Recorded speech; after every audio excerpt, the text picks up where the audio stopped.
যতবার হজ করেন না কেন, আপনি যতবার গরিব দুঃখীকে দান করেন না কেন,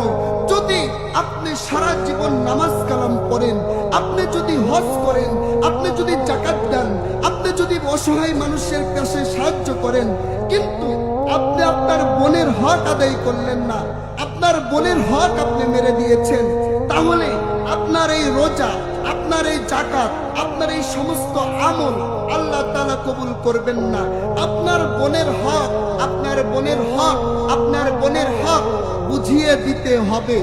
তাহলেই আল্লাহ তাআলা আপনাকে মাফ করবে। কারণ বান্দার হক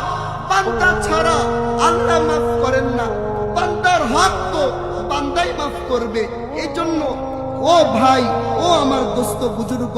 যদি কোনো বান্দার নিকট, যদি কোনো মানুষের নিকট যদি আপনি কোনো অপরাধ করে ফেলেন, যদি কারো টাকা মেরে খান, যদি কারো সম্পত্তি আপনি মেরে খান, ও ভাইও, যদি আপনি কারো হক মেরে থাকেন, যদি আপনি কারো টাকা পয়সা আত্মসাৎ করে থাকেন, যদি আপনি কারো জমি দখল করে থাকেন, ও ভাইও, যদি কোনো ভাইয়েরা বোনের হক নষ্ট করে থাকেন, বোনের হক না দেন, আপনার বোনের হক দিয়েন। বান্দার হক মৃত্যু আসার আগে বান্দার হক আপনি দিয়ে দিয়েন। যদি বান্দার হক না দিয়ে যদি আপনি মৃত্যুবরণ করেন, আপনার শত নামাজ, আপনার শত কুরবানি